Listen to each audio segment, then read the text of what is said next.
Here we are. Oh my God. Crazy All hair right. and all. I feel like a troll doll right now. Oh man. So for everyone that's here, welcome to Unraveled Sessions live interview with Jack Vouch. How do you pronounce your last name?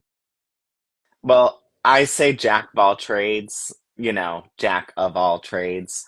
My real name, for anybody who wants to know my real name, is Jeremy Hickson. So that's Mm, who's, behind Jack. But I do music stuff, and I hope to get into more of that throughout this year. And I doodle a little bit here and there. Um, and so I want to kind of do more of that as well. I also like taking photos, and doing that all stuff. So um, all, all of the artsy things I hope to bolster over the years and just kind of be like a hand in every pot. Maybe not super great at everything, but right. it's about the journey, right? Amen. No, I feel you on that for real. Yeah. You know what's funny though? Recently, because I was decluttering my hard drive. Because I used to take pictures just for fun, and I don't know, like lately I've been kind of getting inspired to go back to that. So I started printing some old pictures that I took. Yeah. I feel like we have to definitely like, take those steps for ourselves, and just keep it fun and like yeah, just do stuff that we enjoy. Like what else is life about but those things? Yeah, Um absolutely. yeah, I don't have anything printed that I've taken. I just have like vision, like, kind of dream boards. Okay. All one is like all nature, and then the other one is just like heaping piles of books. And then I look at my life and I have a lot of books. So, Oh you know, man, we I live have a lot of the we ebooks. live the dream. I have a lot of ebooks. So I'm trying to get into the physical aspect again because it's been a Mm. while, but this is what I have so far. Catcher in the Rye, that's one of my favorite Oh, books. Missing Piece. Then I have Chicken Soup for the Soul. And then this right here on the bottom, I have Walt Whitman and then everybody else that's people oh, from the poetry community that I have as yes. well. So Here we so I go. have the Kindle versions of it, but I want to get the physical versions as well. Let me clean up. Well, just pull the mess out of the way here and then show you the mess of my bookshelf. I don't even Whitman isn't on here. He's like in a bag somewhere. Um, but this is the one bookshelf Oh, and the other, now let's go. Okay. and then all my journals and some more books up there. Oh, I This is have a. all the everything Shakespeare wrote. Oh, Everything.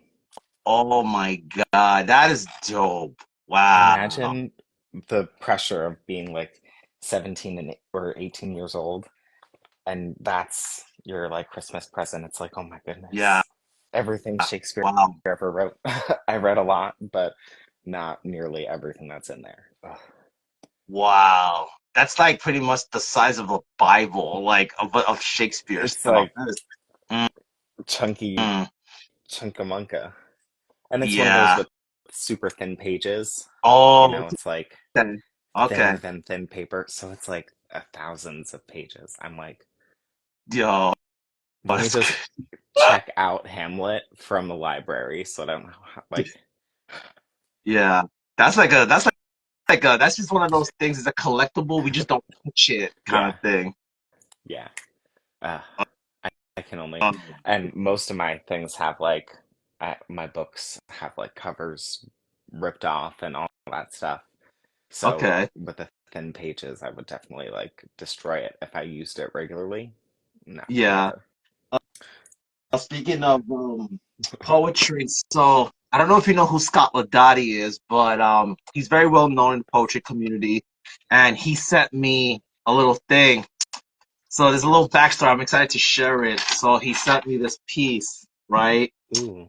So I had interviewed him last year with my old co-host Angela, and So so he read this piece, thus past the glory of the world. So it's a piece that was featured on the newspaper, stuff like that.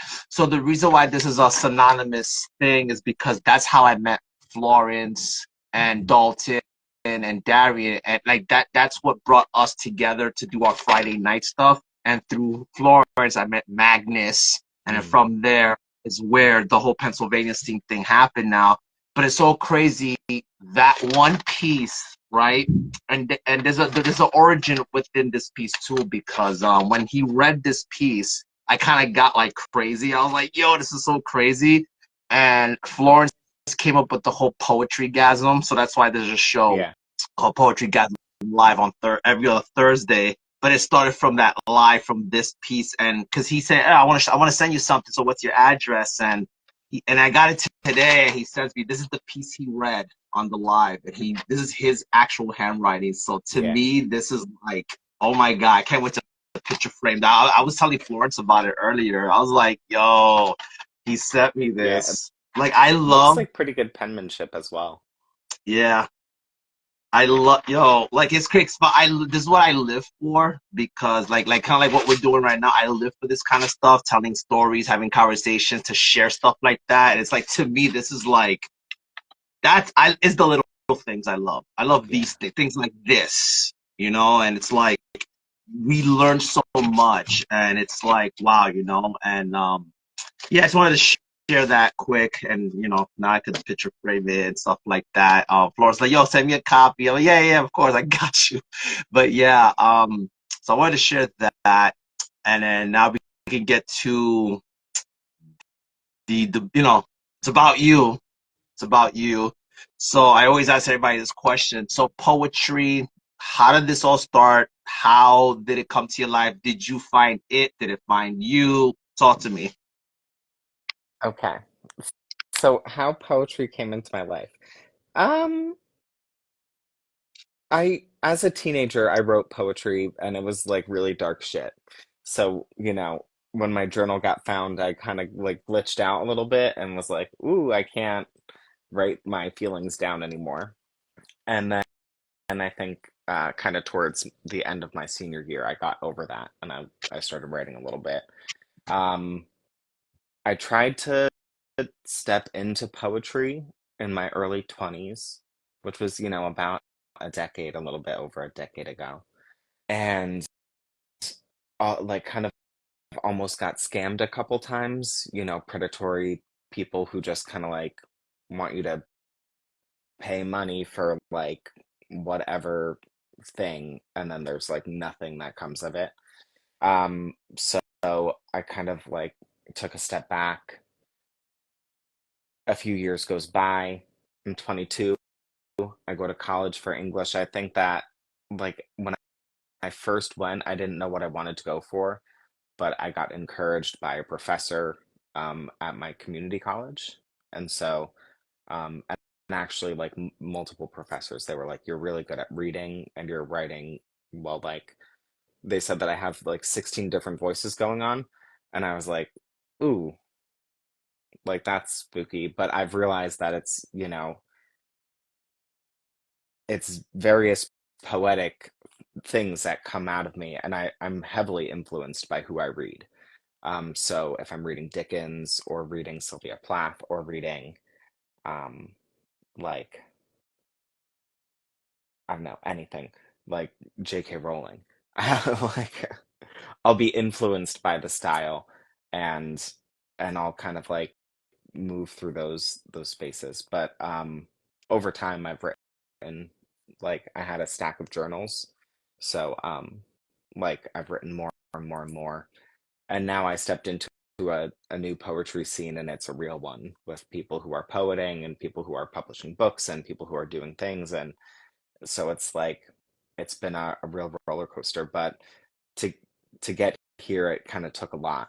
Um, Yeah, and so I don't know, I'm happy to like be able to share anything that I've learned about my journey. Um, if people have questions, I feel like I can answer some questions now. Like I have like a few answers. DM me. I'm like super open to that, you know. Knowing and So, sharing is caring. yeah, no, get that. I get that. So I wanted to ask you about, you said it took a lot. Like, in what way did it take a lot? Was it one of those situations where it took a lot to share because you weren't sure how people were going to react to it, or just the overall, like explain, like, what does that really look like for you? Yeah, I feel like I have few qualms sharing. That's never been my issue. Being loud about my grievances. Are you kidding me? I've been nothing but loud about it. Um, that being said, it took a lot, as in just like I feel like it's been like 20 years of wanting to do this, like to get my work published and just like to support myself at least a little bit financially and to like do certain things to like get features at events, to be like somebody who's like reading their work, j- and like people listen. Like I've wanted that for so long and I just didn't know how to get to the space. And I think, the internet, I was like iffy about it for a long time. When I was younger, I made some mistakes. I think that we all make mistakes, still to this day. And so, you know, I just kind of like was very, very trepidatious stepping out again, you know. Mm, Um, and it kind of took a lot of forgiving myself for kind of being vulnerable and being open, as if that's like a bad thing, but right. not everybody's down for that. So, um, Yeah, no, you know, that makes sense. all that. No, that makes sense, and it's interesting too, right? Because I kind of relate to you in that aspect about getting myself out there. Actually, like, when because I, as far as it's like this world, I didn't know this world existed Yeah.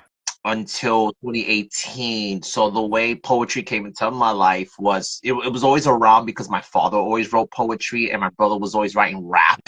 He had like a band, Mhm. a group, and everything. But it always ran in my family because my uncle wrote poetry, and my father also composed music in the Spanish market back in the days. So it was always there, and I used to always see him writing things on a piece of pen, like on a pen and a paper, and something about it intrigued me that I just started writing just to write. But I didn't realize then, when I realize now, that it's I feel like that curiosity took me to a place in my mind that I didn't know existed. Because everything was always repetitive. I feel like I was writing the same fucking poem, but in different wording. But then little by little, as I got older, teenager, things started to like unravel, pun intended, but it started to unravel itself. And it was just this whole thing, as far as platforms like social media back like early 2000s, it was more blogging, but you had to have some kind of audience for them to know your blogs and stuff like that. There was like MySpace, Bebo, and all these other places, but you'd be lucky if you get kind of following. But the way it is today, it wasn't like Yeah. that back then, actually. But as far as this world, what really made me put myself out there is actually when my father passed away in 2018. Oh. Because he was always into poetry writing, and he also ran baseball leagues like in the local market. But he had like this platform of people from different platforms that got together, and I was watching a lot of his old videos that I have now in my possession. But the point is, after he passed away in March, so I feel like that part of him got transferred onto me, because there was a period that I didn't write for a long time. Like, for years, I didn't write anything. And I felt like after he passed away, something inside of me sparked. And then my mind just, I don't know, it just took a life of its own. And when I went on Instagram, I said, let's look up the hashtags. So, oh, poetry. Oh, there's all these posts. I was like, cool, no problem. But when I started posting this world, I didn't know this existed until this platform called Poets Anonymous Mm. tagged me in something, and it was through that. That's when I started interacting with people. Like, there was like a whole audience of people reading poetry live. Oh, this is by this guy, and follow this person. And then little by little, I would, it was like connecting the dots. How Robert Kazi says, it's not about Mhm. the line, it's about connecting the dots and see where the dots go. And it's interesting because I never thought I'd be running my own platform, put it that way. And it's just here we are, because I was intrigued about getting our stories out there. Because back then it was just read a piece, give you a little thoughts, okay, and then go up to the next, okay, next poet, next poet, next poet. Oh, excuse me. Yeah. But I feel like in today I wanted to be different from all the other platforms because I wanted to have conversations and have interviews and have just like, okay, we read a piece, but let's talk about the piece. Let's break it down. Let's talk about how and how it resonates with one another. And I think the Yeah. greatest thing about this that you can have 4 people on a live because back then it was just like this and that's it. Yeah. And then the lives would be 24 hours, and then once the 24 hours was over, that thing was gone. Oh. Yeah, see, I was not even active on Instagram for years. What you took from writing, I have been like on and off of social media. I just it's been like, and now I'm kind of consistently on it, Right, but I'll kind of like right. fade for a week or whatever if I need to like rest. It's you know, I feel like we're not designed to like be on our phones all the time. I can't do it. Um, um, but yeah, no, definitely the Instagram space, once I found it, and I actually found it because I wanted to go to an in-person open mic. And then like Mm, I got recommended to like a handful of channels, 2 or 3. And from there it was just like ding ding ding, like you said, uh like uh Robert Cozy says, you know, literally everything just kind of like branched out from there. yeah, Um and I have like so much appreciation. I feel like everybody kind of gets it. Like when we go dark for a little bit or whatever, it's like, you know, we can't like every post. yeah, I do what I can. I think that we all do what we can to engage with each other, give each other thoughtful feedback, to be present with one another. Um, yeah, so I'm super, super duper grateful for the space and for, this platform and for all the other platforms that are out there that just like are making magic for people. yeah. Um, It's important. We live in a time where we're told to shush now, right? Well, everyone wants to be very sensitive, or everybody wants to like be a certain way, act a certain way, and then if you don't live up to it, it's like, oh my God, like get out of here kind of thing. And it's like, okay, I thought we would been past this bullshit, but right. it's just like in some aspect it's not. But the Yeah. fact that I believe in being loud, when I hosted my first open mic in person last year, one thing I did say is, we need to be loud. If we're not loud, then we have to be louder because we're told to shush. Our truth matters, our words matter, our making a difference matters to me, and this is why I do this.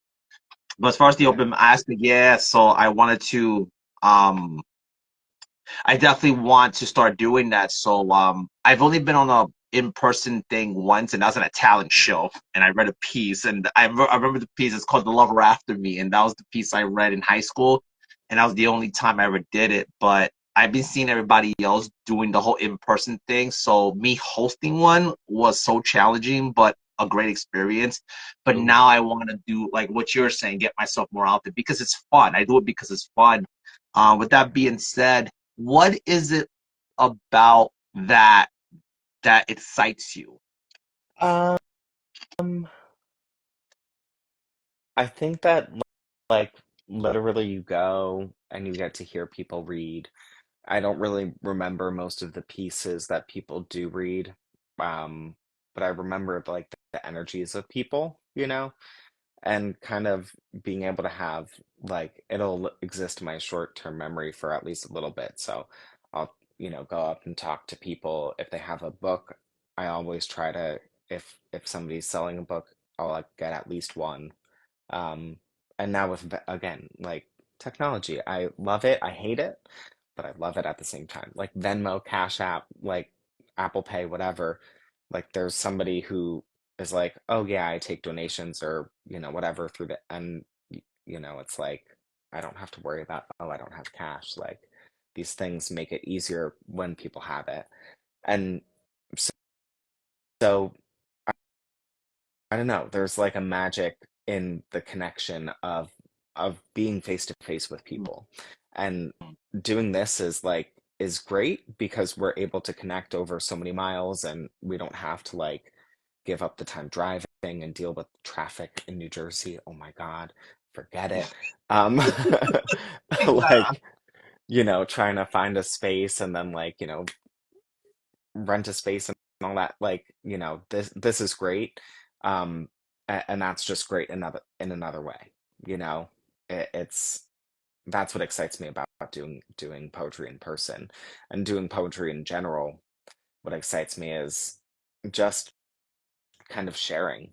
I Yeah. think that it's like to have a creation is one thing, to have like a piece of paper that now like my thoughts are on it is super great. And what makes it real is that it exists in somebody's mind other than my own for at least a fleeting moment. So on for a second, like we get to resonate on that level. And yeah, it's like that's what excites me about that, the magic of it. Yeah. No, I definitely agree with you on that because I feel like with what we're doing and when I do these open mics on here and when I go to other people's open mics, I think the greatest thing I like about that is the fact that we can get inspired. I feel like this is better than buying a book of a person I don't know, right? Like, I mean, I'm not hating on like Edgar Allan Poe or Walt Whitman or Allen Ginsberg or anything like that, but it's different when you know the person Yeah, and then they have like for example, I have a few of Robert Kossy's books also, and when I read his book and knowing who he is, actually knowing this guy and seeing how he reads his poetry, it is so profound. And I tell him this all the time. And it's not kissing ass or anything, but it's like he has this thing with his voice that, like, I know what it is. I've had conversations with him. So, of course, when I read, some of his pieces in his books, and I'm just like, yo, but I know I get it because I feel like I actually hear him yeah, reading it to me kind of thing. So I feel like that's why I love about this and the fact that we can do self-publishing. We don't have to go through a publisher per se. But I love yeah, the fact that it's indie publishers. And I know some of these publishers too. Like my friend Stephanie Lamb does Quill Keepers Press. I've known her since 2018 as well. And she's doing her thing too, publishing. And she does it because she loves it. She loves yeah, just people's words out there. They don't get, because one thing I've learned from her, she said, well, when you go to an actual publisher, you don't get 100% creativity rights. yeah, Sometimes they tell you what they think you should do. She gives you the freedom. Oh, this is what okay, I think this has something. Let's do the manuscript and all this other stuff together. And right. and I think that's what I love about this niche of the community, that we can have these resources and not pay $100,000 just to get our stuff published when we know people at a price of, oh, okay, yeah, we could afford this, we could do this, we Yeah, know each other. So that's what I love about yeah, this as well. yeah. It's like the knowledge sharing, and it really feels like a group of people too that's like, I don't know. I feel like we all have come up against adversity trying to do stuff on our own or whatever. And so now, like, we have the next like generation of people who are kind of coming up and taking the reins of like, oh, we're gonna do the publishing, and this is like what we're doing, and people are putting it together. I hope to someday be able to do that. Um, but like for now, it's nice to kind of, and I'll have to pick your brain on the side about, you know, who and all that. Because, I'm getting one book of poetry published this year, but I've already got another one that I'm starting to write. Like before I even have my first book printed, which is feels crazy, but Mm, stuff is just flowing. And like yeah, you said, when I actually have the energy to come into the Instagram space, people are like lighting it up, and yeah, I myself get fired up, and it's like it takes a lot of energy to like go through that. But there are periods where I just am like my hand is on fire. I feel like my ears are on fire and it's just like everything is happening. yeah, Just like yeah. ta-da.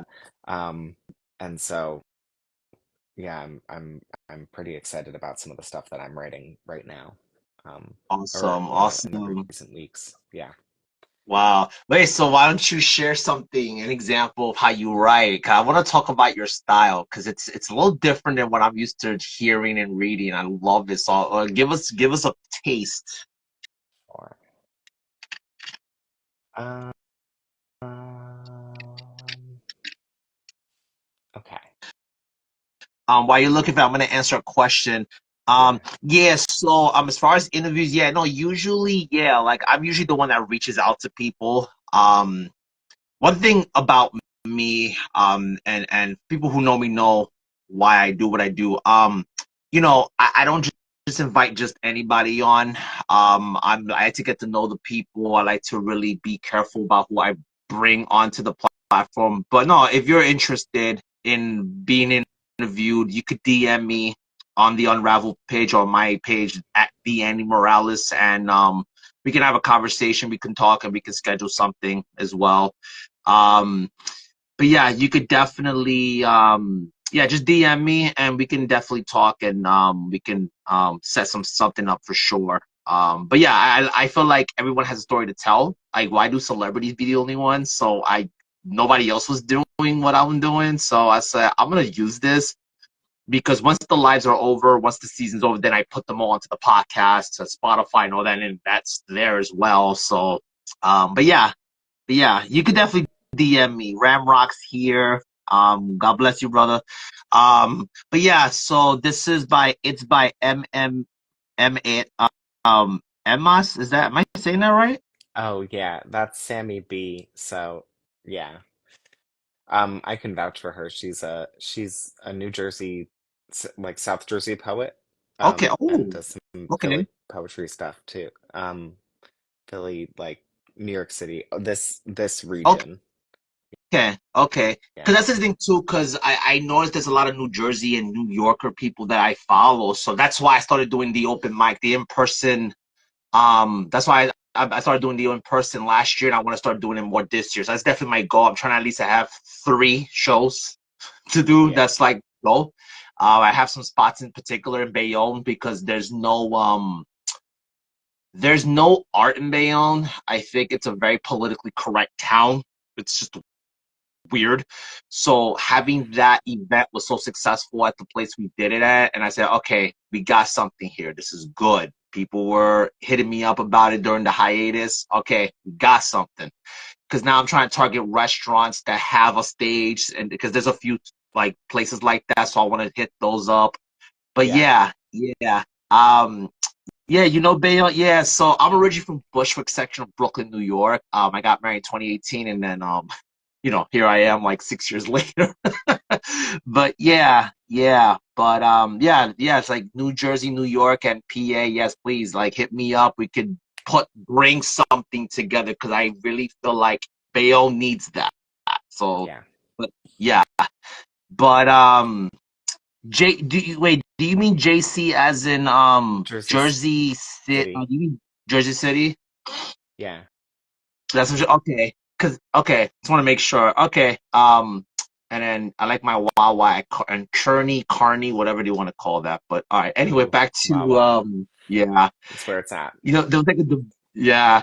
I like Wawa and Quick Check, and then 7-Eleven. Quick check's See, pretty like good. 7-Eleven used to be number two. Now 7-Eleven is number three. Wawa's number one, and Quick Check is number two. Yeah, for sure. I agree with that ranking of things. We we can progress peacefully. There's no need for Yes. bloodshed. I just have this thing for coffee. I don't know what it is. It's so crazy. Like you write poetry and you have a cup of coffee. It's something about that. It's so Yeah, relaxing. I have to have a warm mug of something when I write. I feel like it just Yeah. helps to like bring Mm. me to life. I found something to read here. When did I write this? It was oh, I wrote this on Christmas. At least the first time that I edited it, and then recently I edited it again. All Um, right. so this is an untitled piece All right. here. Before you go, I was gonna Yeah. say, yeah, and a bagel. Yeah, me and Robert have this thing with bagels. Yeah, everything bagel with cream cheese and bacon. Yes. Just saying. Oh, I don't eat meat, but I'll still take the everything bagel. And you know what? You have to come to New York, New Jersey for bagels and pizza because the dough is different. Yeah. Everywhere else is inferior. I'm sorry. Okay. These are just the facts. Yeah. So come here. I'll house you. We can get real pizza and you can have a good time.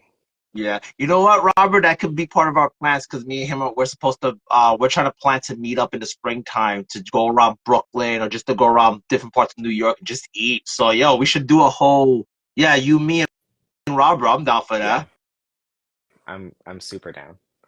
Um, Here we go. So, sticking with food, here's some apples. We know several stories about apples and falling. The one where God barred a fruit-bearing tree, writ across its seed holders, "Do not eat." And when sweet juices forbidden met masticating mouth, mingled with salivary solutions before plunging down into the bowels of her being, she learned, before Newton of weight. Another story for another line. We burden her. Nibble away with glee, stomachs full, shaking heads. It is her fault, not mine. We step onto scales, hand judgment to a practitioner, or hold it for ourselves. Our knowledge. How we take it for granted, the things we hold on to. Shame to others who dare to know different. Some bite a poison apple, core rotten, begotten from an ailing host, stumble into a deep slumber, like a different girl, pure as snow. She suffered for ignorance and naivete. She cannot when she must obey, and still in this she cannot win. I feel for this we cannot win. This thing I have learned as I see messages scrawled on the wind followed along with rain the theory of gravity. What goes up must come down. So I babble these words, hoping someday they pile high enough to topple over and take something big down which has outlived its purpose. My poet eye envisions brown skin, brown earth, green leaves, bright blurry bulbs, harvest, reward, victory in a garden without fences. I too sleep, one eye open at all times, the third one forced close as emotions strain my shoulders like backpack straps. 3 days were spent steeped in smoke and sepia skies, air like campfires, stinging eyes. With those two closed, blinking, mind wakes, blue sky, vague white haze, the prequel to Days 3 with a more old-timey Dust Bowl feel. Mother is calling. Who dares to answer? Killer whales combating ships all around signs. She places no orange diamond cutouts with human letters stamped out. Proceed with care. I recall June of 2020, walking, and there were no planes flying out of Newark or into JFK or PHL. The hum of traffic on the highway behind sound barriers, which make my town near unwalkable, the whistle of thunderous trains, all stopped. Caesura in the concerto of human life. I heard in that fermata rest an aria from the mother I longed to hear from since I was a boy, chasing a red wagon, sandals abandoned, on a trail only a mile from my home. I heard birds, sometimes, other times, stillness. Lurching back into motion, I feel myself stalled, as if I need to work on shifting gears, replace the chain, get a whole new bike. America's wheels are the only ones I was taught to ride. I think I can remember how to body surf on Jersey Shore waves. Anyways, I bite the apple every day as I chew on life and meditate and plunge down as if my only purpose were to fall at the feet of a scientist, protruding brow, and likewise knows and flows the hair like an eternity with rippling waves. He sees the apple, knows its fate as it thumps and rolls down the knoll upon which he rests. Wow. Yo, that, yo. Oh my God. Yeah, I agree, Robert. I love the short story vibes. Yes. And Thank you. the tranquility over this voice. Yeah, I definitely agree with that. Oh man, I feel like you were taking me on a journey, man. JFK, like just everything. Oh my God, I feel like you took me to your present, to your future, to your past, to your like. I feel like I was inside that brain reminiscing things, but then it was like, okay, but this is where we're going to. It's so yo, this is insane. Talk to me about that piece. Talk to me about like the words you choose. This is so. It's like it's so Yeah. immaculate. I guess you can say it's great. I was like, oh my God. Yeah, I could definitely listen to this forever. Like if you ever do your book, you can do it audible. I'll listen to that shit all night. Yeah, so one of the things that I want to do is read the second thing that I get out. I want to just read it maybe and do like an audio version first and then see maybe I get it into print later. Um, but um yeah, so what was I thinking about? Um, I think that I had just kind of come into a live um where some, or maybe this was before then, but it's something that I think about often, just like like what an apple is. Like there are stories about apples that are like, you know, how do we know about gravity? An apple. Yeah, How do we know anything? An apple. Um, bit of and so, fruit, is an apple. They say. right? And so, you know, I feel like I frequently refer back to kind of Christian symbolism. That was my Mm, upbringing, and it kind of weighed on me weird that God, just God in general. I have a younger sister. She passed away, mm, um, and it was like in childhood, like so it's been years and years and years, and I had like you know a bone to pick with God about that for a long time. Um, And so, it's just something that I keep going back to. Um, and I've kind of like made my peace and all that stuff. And so now I have this kind of broader understanding. It fits more copacetic, it's like all more kind of simpatico. Everything's good. Um, and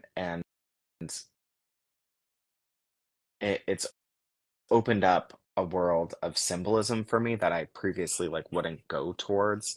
Um, mm, And yeah, so I don't know. And I think about all the kind of cycles in life and how everything is just going in circles and um like I don't even know. Um it feels like, the earth calls to me at times. So there's nature in a lot of the stuff that I write. Um and I just wonder kind of, you know, every time there's kind of an advancement, there's simultaneously people who are calling back from like the old world before it's even gone. So I feel like I'm a little bit of one of those voices too. I don't know if mm, I really answered the question, but yeah, like that's a little bit of the symbolism comes from just things that I'm like obsessed with. Milton's Paradise Lost. I literally lost my mind reading that. He mm, lost his mind maybe writing it. So that's something that I think, you know, it echoes in everything that I write a little bit. Um, yeah, there's Snow White in there, the fairy tales. mm. This is just where my mind lives. Everything is connected in some way. My greatest joy is finding, the connections that are just like so insane, and I put them on paper, Yeah. and people are like, "Oh, this is cool. Like, I love that. This is like," and it's a connection that we have to let our walls down. Like we have all these preconceived notions. Poetry, I love it because it forces us. And this is, I think, one of those examples where you kind of just like let your walls down and you just get to see like, oh, now we're looking at this and now we're looking at this. And that's really kind of like what the world is. We have like a cathedral that was built like 150 years ago, and then we have like some like, taco truck. You know what I'm saying? Like so like this is like where we really are. We have like pieces of art that are thousands of years old, like as old as the oldest living trees, and like they're in a, a museum that was built like 100 years ago. Like the everything is happening all the time. I haven't seen everything everywhere all at once, but you know, that's life, right? Yeah. It's like, and I need to see that film. Taco truck built 100 years ago. Yeah, literally. Mm. Wow. No, That's I'm somewhere in so the intrigued comments. by that because, growing up, they told me, oh, curiosity kills the cat. That was always what I was told. But I love to be curious because I feel like when I'm curious about some things, I learn things about myself, but I also learn things about the thing that I'm curious about. And it's so true because I'm like the same way too. Only when I'm writing, I'm the most vulnerable. I'm the most transparent. I'm just like walls are just down, right? Yeah, It's interesting because when I'm with my wife, it took me a while for me to put my walls down around her, and I've known her for so many years. But once I got comfortable in my own skin and that aspect around her, then I was able to open up to her about things. Um, yeah, I mean, she supports what I do. I mean, she doesn't care too much about poetry. That's just what it is with her. But she loves what I do with it and why it sparks up yeah, conversations. But it's something about the intrigue, it's something about the curiosity that brings the intrigue that, like, I feel like my mind goes into a place that I'm like, okay, I didn't know this existed. And then I'll read over something and it doesn't sound like me. Like it came from me, but it doesn't sound like me. It feels like it's from outside, even though it's really from within. And it's like yeah. I always, Tapping into like yeah, your truest, like your own authority, like that mm, thing that exists above you, but also inside of you at the same time. Yeah, yes, I feel yes, that. Some of the best stuff that I write, I'm like, I can't take credit. for Something else was real, like working through, for real. right, right. Um, yeah, no, but I get that. Yeah. Um, and I feel like, oh, there was something that you said that I wanted to chime in on. The Uh, curiosity part, oh or yeah, curiosity killed the cat, but there's more to that saying. Satisfaction brought it back. So, okay, yeah, I didn't know that. and I really didn't know that. Wow. the jack of all trades, master of none, but oftentimes better than master of none. So, or master of Okay. one. Sorry, better, oftentimes better than master of one. So, like, I'm a Swiss Army knife. I may not be great at piano, but I can play a couple chords. And I Yeah. may not be great at guitar, but I can play a couple chords. Yeah, I'm the same I way may not too. be able to fix a car, but I know where the where the gas goes in. You know, I can help Yeah. a little bit here and there. And for New Jersey, that's a skill, knowing how to do your like pump your own gas. Not Yeah. everybody does. You know what's crazy though? I didn't know it was illegal to pump your own gas until I moved to Jersey because everybody in New York just okay, yeah, no big deal. You Yeah. can't. You got to a liquor store just to drink beer, just to get beer because you can't go to a bodega and just get it Mm. whatever you want. I'm just like, but everything New closes Jersey is so wild. early, and Yeah. it's like, wait, but why does everything close early? I'm used to 4 or 5 o'clock in the morning or 24-hour deli bodegas, and Yeah. it's like No. or Lucy spots. Like I was so used to that. I'm like, I moved to Bayonne, New Jersey, and I'm just like, yo, what Mhm. the fuck is this shit? You got to Like be everything's already functional closed by about 11. everything. Wait, say Yeah. that again? You have to be function like it forces you, like you need to know that you're running out of alcohol at 7 p.m. Yeah. Like you need to have your shit planned out. Like you have to know like I want some munchies, Mm-hmm. Unless you have a Mm-hmm. Wawa right down the block or whatever, Yeah, like I have you can a quick go check at to, the but 7-Eleven okay. because there's no Yeah. bodegas and delis in Bayonne. It's just convenience stores, supermarkets, and Yeah. discount. stores or whatever. So Yeah. I sometimes go to Hoboken or I go to New York sometimes. I say, you know what, my day's off today. I like to walk around New York a lot. I Mm, mean, do I yeah. miss it in a sense where it's like, it's home for me in a sense where I have memories there, but Yeah. it's not home as in a place to live. I don't care if you gave me an apartment for Mm, free. I'm not moving back to fucking New York. I'm sorry. That's yeah. just how I feel about it. But It's the yeah, nostalgia place. yeah, especially Times Square, Mm, because when I was growing up, there was the Virgin Mega store, there was the movie theater underneath it, there was the Playland arcade, there was Toys R Us. Like I grew up around mm, that time. Circuit City, Staples, when Staples was popping, Radio Shack, and it's like all that shit's gone. Like, yeah.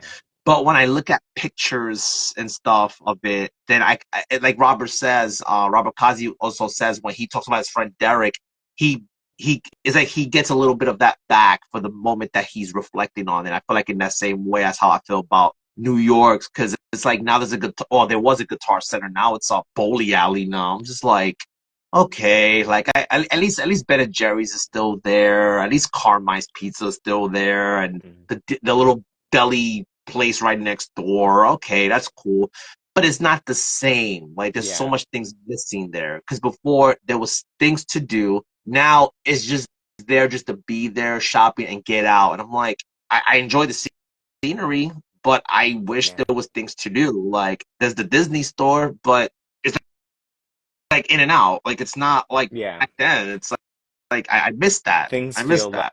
less interactive, certainly. And actually, even from this poem that I read before, something that's gone is that, the trail that I used to walk down with my dad, he called it the Magic Kingdom. It was Mm, literally just trees. It was a forest. mm, But to be in like the Magic Kingdom in the forest, walking on that trail, and now it's, a bunch of houses. And then the forest that was beyond that is yeah, warehouses. And the forest that's beyond that is more that's warehouses. And the forest that's beyond crazy. that is being leveled to put up more warehouses. Mm, So, like, it's happening every time I order something online, every time I like fucking like have these rings and like I'm like, oh, I'm a part of the problem. The amount of beating myself up that I do is like unreal. And oh my gosh, poetry is also a place where I can kind of say that, yeah, nature is giving us these warning signs. You live in New Jersey when Canada was on fire and our world was like old film from like the 1930s or yeah, like 1940s, like the world was brown for 3 days. The yeah, sky was tea colored. You know what I'm saying? Like, and we were just kind of like shrug, get back to work. Um, like, uh, yeah. you know, That was I feel like I can offload that and be like, hey, remember when that happened? yeah, And alleviate some of that pressure for myself, yeah. unfortunately. Sorry, everybody. Now you get to think about it, but I You know, get to like go to it's bed true though. Because knowing that says, I've offloaded on you. Such a yeah, sad right. He's such notion, a too, sad though. notion that so many of the places we used to linger are no longer. Yeah, you know what's funny? And I was talking about this with a friend of mine on Instagram that I keep in touch with because I have like a personal page and stuff. Um, and we was reminiscing about the spot in Bedford Avenue, and it was called Sparky's. Is that what this Sparky's? That's what it's called. It was a burger joint on North Fifth and Driggs. It's not there anymore. Now it's a I think it's a Google store now, some shit like that. I'm just like, yo, what the hell happened to this place? But stuff like that, a lot of the old bars I used to go to on that Bedford Avenue strip is gone. I mean, I'm surprised Turkey's Nest still exists, but but all these other places, they're gone. And Barcade is not like it used to be anymore. Mm, I mean, I don't know if you know. I'm acting like I don't know if you know those parts of New York like that, but not very I used intimately. to but so many spots I used to go to even like because I know a lot of Brooklyn and Manhattan spots, but Brooklyn was always the place I went to, Mhm. especially once it started getting gentrified, everything changed and there was those authentic spots you could go to. But I always knew through friends, oh well, there's these underground places that yeah, it's Yeah. like word of mouth, and they Yeah. had live bands playing, like local bands playing underground. Mm, Like, and it's in a weird area. Like, oh yeah, on Flushing Avenue in Wilson, there's this house, but then underneath the house, there's this little thing that no one knows about. But they're doing music. I'm like, yo, what the right. fuck is? But those are gone. Like, they don't exist anymore. Now there's just a basement of a deli or something. Like, it's Yeah. just crazy to think. I have those memories. And I didn't have a camera back then where I could take pictures of shit like that, but I wish I did, and it's like, damn, so much has changed. One thing I've said to my coworker was I think New York has lost their identity over Yeah. the years. Yeah. The city that never sleeps maybe needs to take a nap and do some reevaluating. Yeah, Kind of like wake up and be like, oh, this is who I am today. It's a new day. yeah, Um, yeah. yeah, I do think, it was interesting. I was in New York City recently and I saw like an advertisement that was like for Chicago, and New York felt just like kind of like quieter. Like it feels quieter. I don't know if that's just me, but when I go to that city now, it feels like it's taking a rest a little bit for real. Mm, Um, yeah. but Mm, I don't know. Maybe it'll kind of bounce back. And I do think that a part of it too is like, you go and you kind of um when it's like that in and out, just kind of like retail interaction, yeah. there's not it doesn't have much draw. So I think that kind of getting back to that a little bit um is maybe something that will help. But I Yeah. don't know what I don't like I'm not in charge of that city, so they're gonna figure it out. Yeah. And Yeah. yeah, Robert Kazi says it, your pen is your camera, and that's a good point. Like you can, if you make space and you're comfortable for whatever this is like the difficult part, is making space for whatever comes up from the past. But if you kind of confront like even the ugly things, then it makes space for you to get through that to like the gems, right? The moments in that like one basement, and like there I'm I know that I have so many memories that are like, you know, because the trees got chopped down and I don't like to think about that, I forget that there were giant trees that I used to climb that aren't here anymore. Mm, And there are climbs that I like trees that I have climbed that are still here, but some of my favorite trees to climb are no longer here. If I don't get past like the block of like, oh, the trees being chopped down and just kind of make peace with it, then I don't get to the memory of being 60 feet above the ground without a care in the world. mm. Like I would live forever, you know? Wow. Um, and so, yeah, like you have to kind of go through it all, Yeah. and then you'll get to the stuff that you want. Like you get to hold on to it. And if you write it and kind of like that's something that I think I need to like, it's something that I would like to do more of is like the healing work with my my writing. Sometimes I do a really good job with it. Um, but to kind of go through that journey and go through that process on the page more often. Um, I think that that's one of the things that, like with my poetry, I feel a little bit called to do it. And a lot of the pieces that I write and that I wind up performing the most often kind of go through that, like, kind of go through all of it. And I try to show the way to like heal old wounds by just kind of sitting Mm. with them. Um, Wow. That's if you don't let okay. That's a if you lot to don't let take them in get right air, now. I feel like yeah, no, it. Uh, Mm. No, I love this. I love this because this is like wow. And it's like one thing I do love about what I do here is like I'm always learning about other people and I'm always learning about myself because it's like at the end of the day, I think a lot of us we're not really all that different. We all have things that we have to make peace with and have conversations with and just to share, right? yeah, Because you said something very interesting about New York and of how at times it seems like it's quieter.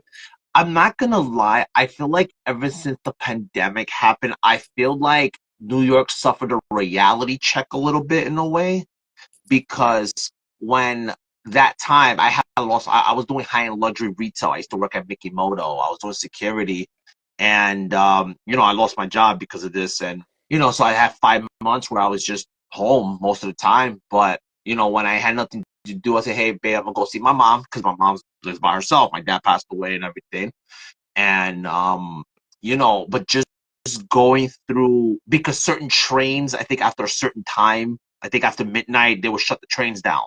So I had to make sure, Mm, like if I was out late, then I would stay just sleep over at my mom's house. 'Cause I couldn't really, because I know they were doing the sanitation, the sanitizing of the trains and stuff like mm, that.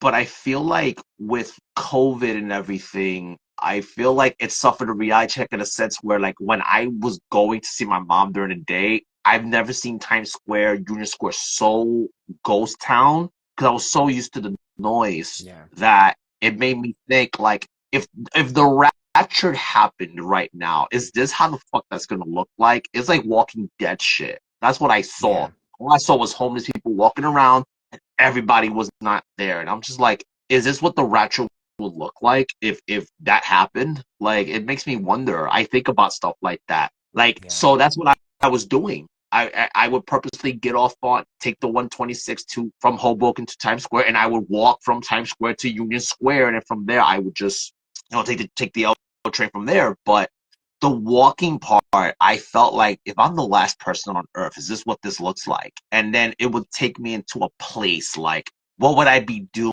Mm, Where would I go? mm, How would I reflect if this really, and that's what I was doing, a lot of reflecting. And as uplifting as it was also depressing because yeah. everything that was happening whether it was the George Floyd thing or the pastors were getting exposed a lot. Actually, I feel like God was cleaning house that year because that was just insane. But it, Mm, it puts it in perspective. Like, damn, you know what? At least I got to do that to have a sense of what it would be like if that were to happen. So it was pretty interesting. But I feel like once it got back to, I don't want to say it got back to normal. I feel like it got back to a new normal because people still wear yeah. masks. People Yeah. still have that after effect of, oh my God, I want to get sick. But I feel like it's loud, but it's not as loud. I think Yeah. it's little by little learning how to be more discerned. If that makes, I don't know if that makes sense. What I said. Um, yeah, I think it does. I was like halfway writing down an idea that I had last night that came back to me. Mm, Um, but it's one of those things, yeah, little by little over time, it's just kind of like I think that we have no choice but to kind of adapt and to survive. Um, and so we kind of I was actually listening to a podcast recently that was talking about how like we as Americans and especially people who are in these kind of higher populated areas, it's like you're told, you know, and we had never experienced anything before this. So it's just kind of like you're around people, and then all of a sudden it's like to be around people is like, no, don't do that. And then we're told, okay, you can be around people again. And it's like, no, don't be around people anymore. And you can be around people, but only this many people. And then it's like, no, don't be around people anymore. It's like these waves of like COVID is still happening, and some people still are very vocal and active about it, and other people, I myself, pretend that it's like didn't even happen sometimes. mm, And then I'm like sick for a yeah, week, and I'm like, oh, this shit is real still. yeah. Um, and we're kind of still going through like and so I feel like, yeah, um, maybe New York City is just a little bit of a reflection of that, and especially like New York City has had some pretty bad periods with the pandemic specifically, and I think that it's not going to kind of get like I think that it's not going to maybe get better.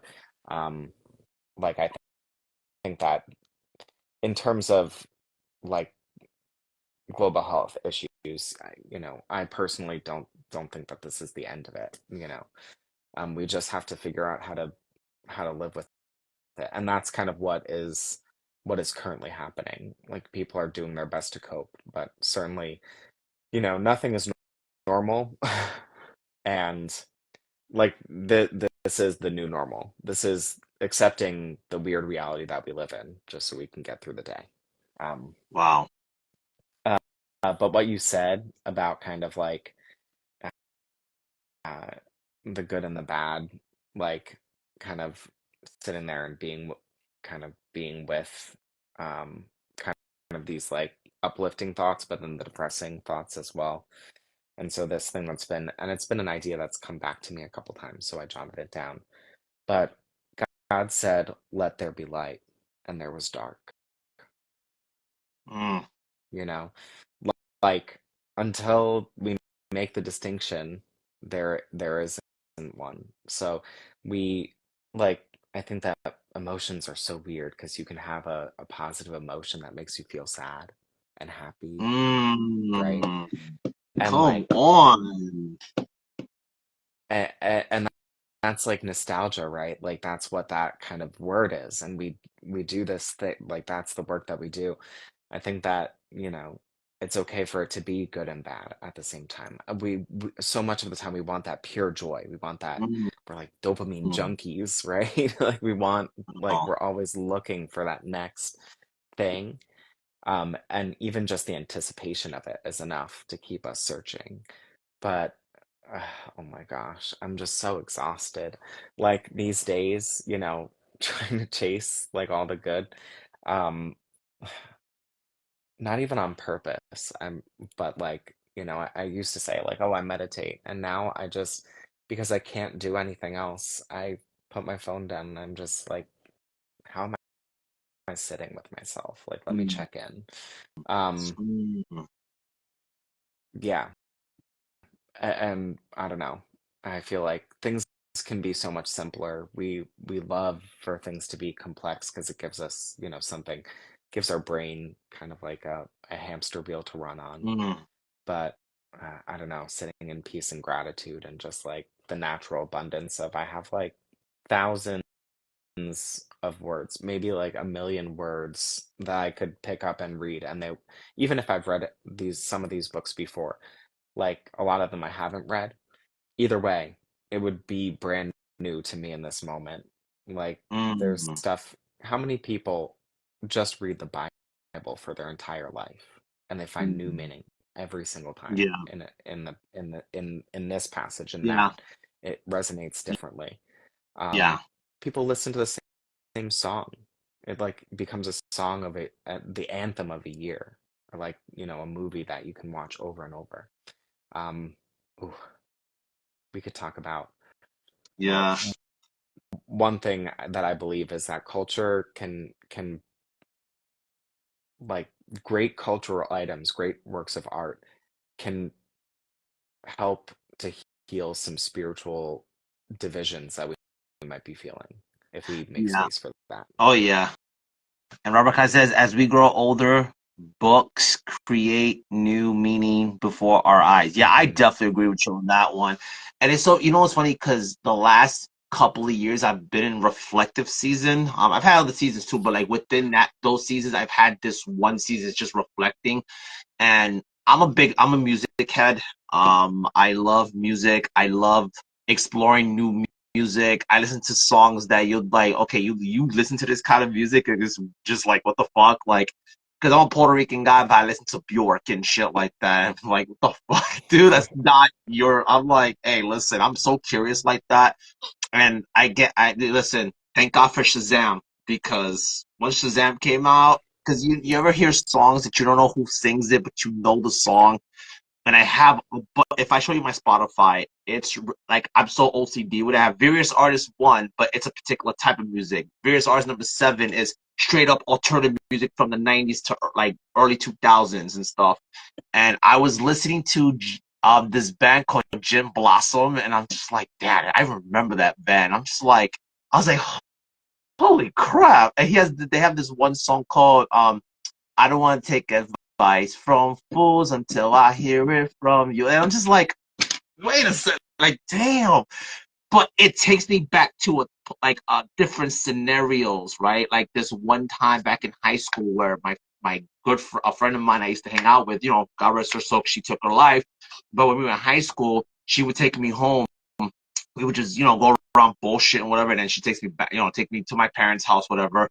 But she will always put Jim Blossom on, Third Eye Blind, Eagle Eye Cherry, Lonely Boys, all. And I'm just like, damn, like it just took me back to those moments in the car where we're singing along and we're just like, being silly, bullshit. And I'm just like that. But like, I love that a song like that one song could take me back to four different situations. And I hear Yeah. some of those songs when I work, cause I do retail, and I I'm convinced that retail loves alternative music because I hear a lot of those songs again, but it always takes me back to a different time. That's what I love about music back then.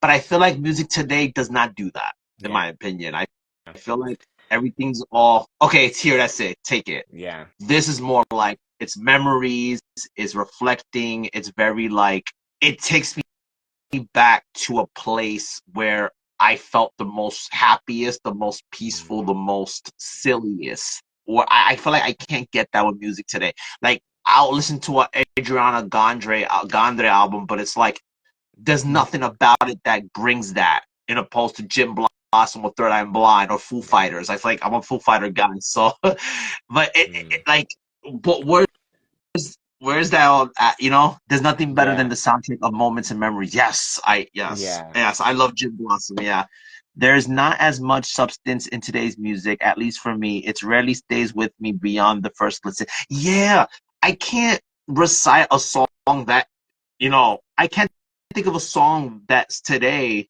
Like if I hear it now, I'm like, oh yeah, I know that song, but do I know the words? Is it something I interest? No, right? But I listen to Blue October and I'm just like, yeah, I remember that shit. So Like, the words. I'm gonna make a suggestion. Listen to Ripe. They have their latest album. It's called Bright Blues. They released it in 2023. Ripe, RIPE. And yeah, it's a great a great group. I enjoy their music. Yeah, and I don't know. Well, Ariana Grande, I listened to th- there's a song Sweetener, and that song, this is the thing for me. I listened to that song and there's Pharrell Williams, is it Pharrell? In the background, and he's just, yeah, ee, sweet, yeah, yeah, ooh, yeah. And it fucking kills me. I listen to that song and you know, it's definitely not like hitting every lyrical chime in my head, right? Right. But like and there's like little xylophone at the end. It fucking kills me. And it's that little stuff, the appreciation for the small glimmers in each of the terrible pop songs that are on the radio. Mm, Um, that makes it possible for me to get through the drudgery of each day and kind of like have some songs that are really kind of like light. Because again, me being me, if everything is like kind of like hits that deep nostalgia tone, like I'll be tapped. I won't have any energy left. mm, So like having that light stuff and the easy and then going back into the past. And then, I put on some like Cardi B or whatever and I just shake my ass. And that's like my new memory is okay. in my 30s liberated upside down handstand on the wall like twerking. You know what I'm saying? Like that is my golden memory. And it's not with like, a whole bunch of people in the club getting shit faced. It's me sober, like See? doing things that I used to have to be drunk to do. Like that's turning water into wine. That's like miracle work, if Oh, I I wanted to say love that. that water Um, into wine. Yeah, like there's this Bible verse that can't take old wineskins and mix it with new wineskin. I don't know why it brought me to that, but it's mm, it's true. Like turning water into wine, all that stuff. I agree. I agree. Um, I have to really, really think about. Well, yeah, there is this one song. I don't know who sings it, but I know is "Every Day I think about you. So me and my wife, we always like Mm, think about you. Like we make fun of the song, just like being stupid. But that's a memory of that new modern song that I can say, yeah. Me and my wife make there fun it of it, like is. joking around, and would dance like silliness at the house and stuff. And then let's Right. say I'm at work, be like, hey babe, look what's on the radio or whatever, and she'll WhatsApp me a little piece of the song. I was like, and then I hear her singing it. Oh yeah, aha, funny, like so that makes my day and stuff. So I Yeah. guess I have that one song that I can say in today's modern music that Yeah. okay, that it could do that. I don't want to say that all today's music is bad because I've heard some decent stuff, but is it Yeah. like? But it just doesn't give me that inspiration in opposed to like another band I used to listen to, Toad the Wet Sprocket, I think is another band I used to listen to, and it was just like it was just so different back then, right? But as far as the new music today, I could listen to a new song, okay, great, but I don't get inspiration in a sense where I would with the older music. But no, I get what you're saying. Like with like that one song I was saying, yeah, like it takes me. That's a memory I have. Yeah, that every time we hear that song, me and my wife we're like, every day, yeah, I think about you. Like we all silly about it. So that's like a memory I have with that. Yeah. But yeah, but yeah. Um, Oh man, this has been a great dude. I could go on all night about this. You got to Yeah. meet this other guy I talked to. His name is Eddie Brophy, and he's such a music guy. He lives in Boston, and last week when we let live on that Friday, we was still almost like we could have went on the whole night. We was talking about music, and he works with people with music, so he knows a lot about radio. Yeah. And I'm like, dude, and because I'm going to interviewing with him on the 29th, so definitely tune in for that because this guy, when it comes to, and I know you and him, I think would get along when it comes to music because this guy, I think you guys would definitely like, oh my god, Yeah. I have such an eclectic taste. I'm like literally all over the map. It's like, yeah. So I feel like I can get along with almost anybody in terms of the music that I'm fairly open-minded. There's very little that I don't like. But and even that, it's like it depends on the moment. yeah, Like catch me at the right time and I'll be like listening to like death metal headbanging. Um yo, so but like um I think that's something that happens too is it's like it gets difficult to maybe find some of the niche stuff. Like when we were growing up, it almost just came to us. Like we didn't yeah, have to look for it, but now it feels like there's like legwork that's needed to find like the new people who are making stuff that's like either cutting edge or, that kind of like calls back to the stuff that you were listening to or whatever it is. So, yeah. Um, but I don't know. We'll figure it out. yeah, I want to find music that will get you feeling yeah. pumped up. So we need Ooh, to keep in touch on that.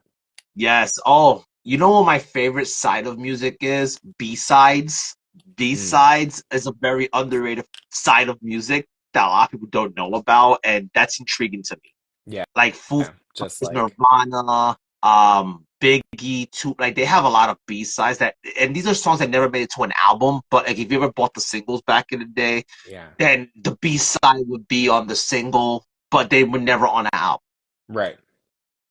But I love that side of music. I think it's Yeah. not talked about. Yeah. I think that there's so much. There's the stuff that people make. Oh my goodness, I can't even. Um, every time my phone vibrates, I just have it rested on the windowsill. So every time it vibrates, it's like, zzz, zzz, zzz, and then eventually it'll just full tumble off. Um, yeah, I do think that like, there and I feel like as an artist, I catch myself doing this too, like a little one that's like, oh, I'll read one that's for me and I'll read one that's for you.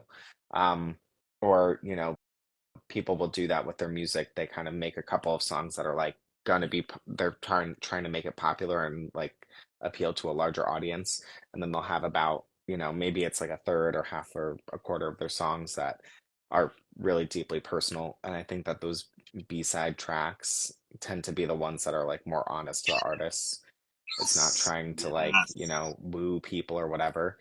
And so yeah, I feel like, even isn't that kind of like what Taylor Swift is doing? She's reimagining like all of her music through a more like Taylor Swift lens than like the producers and all that stuff. And I mean, of Yeah, course, it's still like, big kind of name person, and there's, it's like how real can you get?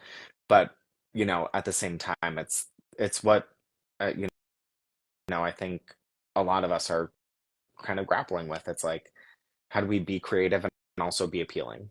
How do we like mm, be our most authentic selves, but also be accepted by a larger community? That can yeah, sometimes be like judgmental and like weird, you know? yeah, It's like, oh, we're accepting to everybody, and then you read a piece and you feel like you haven't been fully accepted after it. It's like, ooh, like, yeah. you know. Um, and so yeah, I don't know what started that thought, but yeah, like definitely uh definitely um shit. I don't know. We're all out here just trying to find ourselves. Trying to Amen. like see each other and be seen. Ugh, Amen. the task. Oh wow, this is it's like I said, we can go on all night. But I mean, I don't have all night, unfortunately. But Yeah. this is so good. Eventually, we have to do a part two because this is good. This is really good. Oh my god. So I will ask the last question because we're already towards the end. Cool. When people hear your name, Mm. what do you want to be remembered for? If they hear your name, what impact, what legacy, what is it that you want to leave behind that when people hear your name, they're like, yeah, I remember that. Mm. I've watched a couple of your lives, and I've like been like, oh, this is the last question. Like, think about it. So like, you have something prepared. And of course, I didn't think about it. So this is some off the cuff shit that you're gonna get right now. But oh man, I feel like I would want people to like look inward. If they hear my name, they're just reminded to like be present with themselves, if nothing else, to think about all of the trades that they want to be, a jack of.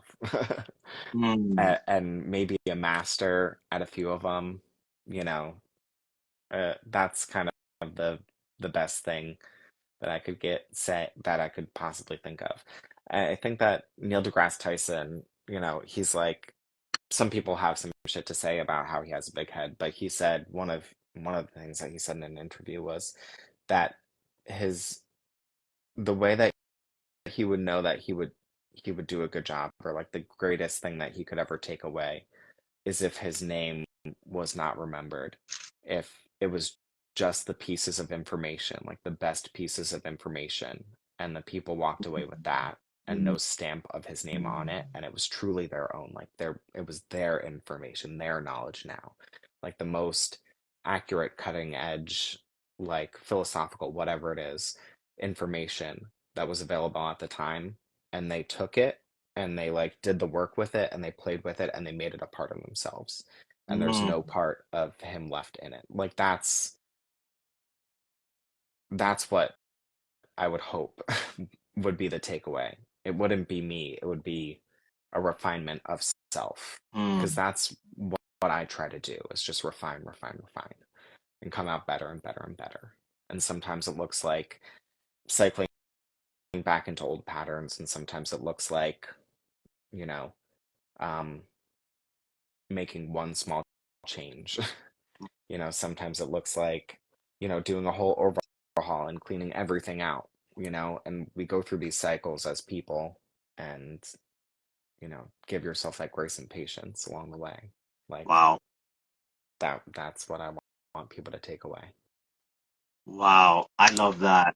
Oh man. I knew this conversation was gonna be fucking like wow. And I called it. I'm like, yo, this is gonna be like, oh shit. I feel like I And don't even oh know how we man, got from beginning to end, but I I love appreciate it. that. I feel like this has been good.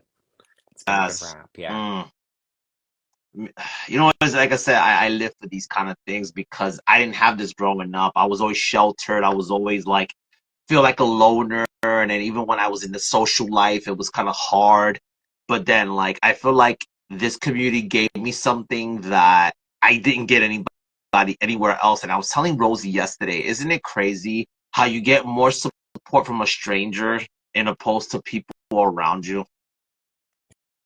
It's Yeah. I never understood that because I'm like your own family sometimes will be like, oh, but that doesn't make any sense. Like, what are you talking about? But then you and I never met in person, but we're doing this, and it's like wow, we really resonate with each other. Wow, we found some sense of belonging. It's like you get more from the people you don't know, and opposed to people you do know. It's so interesting how life works like. Yeah. And I think sometimes it's like, the people in our lives, I have this too. Some of the people that I'm very close to, I don't take a lot of space from. Mm, And so it makes it hard to hold space for them because I feel like they're always there. But when we mm, step out into a new space, like I took an hour before hopping on and like, um kind of like took that time to be like, I'm going to be with somebody, let me kind of be at my best.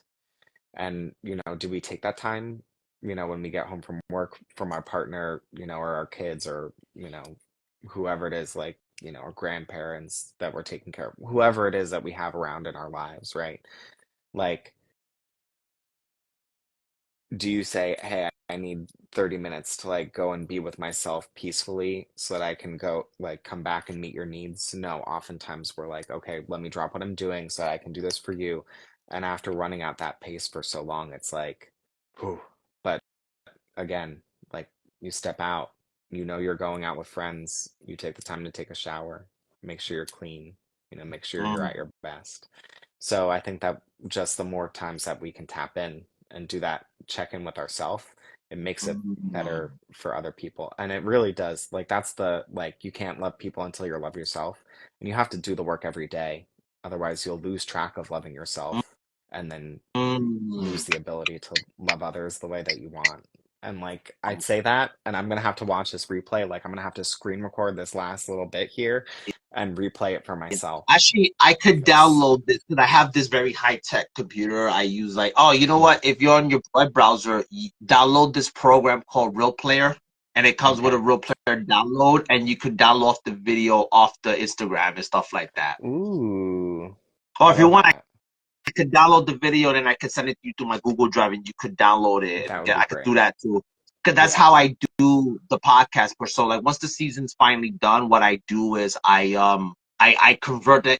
I download the video, I convert it to audio, and then I put it on the podcast streams and stuff like that. So I'm in my. This is like season 9, pretty much. Yeah. Yeah. Yeah. I, Um, my bad. Barbara says the people who don't know you provide you with more honesty anyway, at least when it comes to reader. Then he says, I was just gonna say that the last minute or so of this conversation should be a little clip up in the yes, yeah. Yeah, I'm slowly getting into like trying to with the platform. I would just do okay announcement, share some piece, but now I want to start doing like featured stuff or hey, food for thought, and then put a clip of an old live that we did or yeah. something, and then so I want to start doing that. So I feel like Robert's confirming. Okay, you're in my mind too much, Robert, because he knows me too well. Because he knows Yeah. like that's how I feel. Like I definitely wanna for sure. But yeah, oh man, again, we could go on for the whole night, but it's Yeah. already like, No. but we And definitely I'm got to sorry to keep tearing do. this thing open. No, it's okay because this is I'm intrigued. But Jack, I just want to say thank you for doing this episode with me. I can't wait to do a part 2 eventually. Thank you for everything you do. Thank you for knowledge and understanding and just giving me because again, even though we have a great conversation, but I'm always learning something with these conversations, and again, I live for stuff like that, and I love networking. I just I love doing this, and my whole thing is, yeah, I never had this growing up, but if I can give back what wasn't given to me, then I'm already getting what wasn't given to me, if that makes sense. Yeah. And I love that, and I just want to say thank you for being a part of this experience with me. Yeah, I just want to say thank you everybody who chimed in, Robert and yeah, Magnus and Sammy B. Like She DM me, so I'll definitely DM her back. Just thank you. Any last words before we end the live? No, yeah, just same thing. Thank you for holding the space. Thank you for, hosting me. Thank you for being flexible, with the, 7 p.m., 9 p.m. whole debacle. Um, it's life is very lifey at times, and it's, good to be interacting with somebody who's not like losing their head over something. And I super appreciate like the understanding from you, the understanding from people who popped in throughout, or who stuck through most of the way, or all of the way even, I don't know. But thank you to the viewers. Thank you, you know, and thank you to everybody who's graced my life so far and Mhm. given me the wisdom that I can pass on. The only reason that like I am able to say anything that's of use is because of the many, many hands that have helped to guide me to this point. So I don't want to take too much credit. You know what I'm saying? It's not like I'm some incredible person. I'm sheerly like purely a vessel, Mm. here to help all of us do our best and stay on the path. So thank you for Amen. for your Amen. guidance and your lessons as well.